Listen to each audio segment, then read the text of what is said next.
PPF versus SIP. So PPF அப்படின்னா உங்களுக்கு தெரியும், that is public provident fund, and SIP அப்படின்றது சிஸ்டமேட்டிக் இன்வெஸ்ட்மெண்ட் பிளான். ஸோ இது ரெண்டுக்கான difference and also எதில் invest பண்ணால் பெஸ்ட் அப்படின்றது நம்ம இன்னைக்கு இந்த டாப்பிக்கில் பார்க்கலாம்.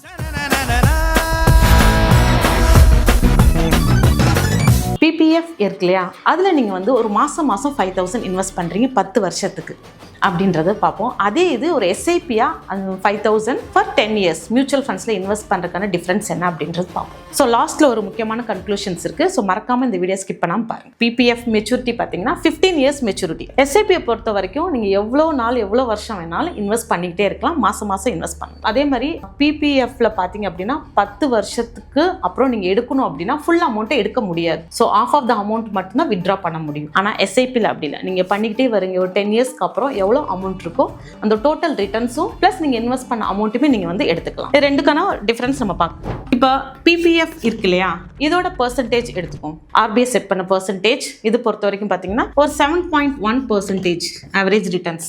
அதே SIP-ல பார்த்தீங்கன்னா நீங்கள் இன்வெஸ்ட் பண்ணுற ஃபண்ட் பொறுத்த வரைக்கும் மினிமம் பார்த்தீங்க அப்படின்னா ஒரு 12 to 15%. நம்ம எப்போவுமே மியூச்சுவல் ஃபண்ட்ஸை பொறுத்த வரைக்கும் 11 to 12% ஆவரேஜாக நம்ம எடுத்துக்குவோம். CAGR, தட் இஸ் ரிட்டர்ன்ஸ், உங்களுக்கு கிடைக்கக்கூடிய அந்த ரிட்டர்ன்ஸ். ஸோ ரிட்டர்ன்ஸ், ஸோ இங்கே பார்த்தீங்கன்னா நியர்லி ஒரு 8.1 lakhs கிட்ட உங்களுக்கு ரிட்டர்ன்ஸ் வரும். அதே இது SIP-ல நீங்கள் இன்வெஸ்ட் பண்ணியிருக்கீங்க அப்படின்னா அதில் குறைஞ்சது பார்த்தீங்கன்னா ஒரு 11.5 lakhs கிட்ட உங்களுக்கு வரும். ஓகேங்களா? ஸோ இந்த டிஃப்ரென்ஸை நீங்கள் பார்த்துக்கிறங்க. அடுத்து ரிஸ்க் அப்படின்னு பார்த்தோம் அப்படின்னா பப்ளிக் ப்ராவிடென்ட் ஃபண்டில் வந்து 0 ரிஸ்க். அதே இது உங்களுக்கு SIP பொறுத்த வரைக்கும் மார்க்கெட் ஒலட்டாலிட்டி இருக்கும். இங்கே மார்க்கெட் ஒலட்டாலிட்டிக்கு ஏற்ற மாதிரி உங்களுக்கு இந்த ரிஸ்க் இருக்கும். டேக்ஸ் ஆன் ரிட்டர்ன்ஸ் பார்த்தீங்கன்னா இங்கே டேக்ஸ் வந்து 0, டேக்ஸ் பிடிக்க மாட்டாங்க. அதே இது உங்களுக்கு SIP எடுத்துக்கிட்டிங்க அப்படின்னா that means long term capital gains 1.25 lakhsக்கு மேலே போச்சு அப்படின்னா உங்களுக்கு டேக்ஸ் பிடிப்பாங்க. ஸோ இந்த ரிட்டர்ன்ஸ் எடுக்கிறீங்க இல்லையா ப்ராஃபிட், அதில் 1.25 lakhs வரையும் டேக்ஸ் கிடையாது.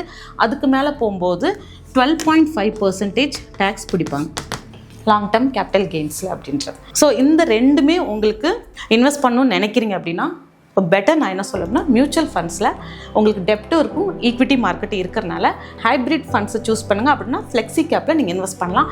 இந்த மாதிரி இன்வெஸ்ட்மெண்ட் தேவைப்படுது அப்படின்னா கீழே கமெண்ட் செக்ஷனில் வந்து நீங்கள் சொல்லுங்கள், நாங்கள் உங்களுக்கு கைட் பண்ணுறோம். தேங்க்யூ.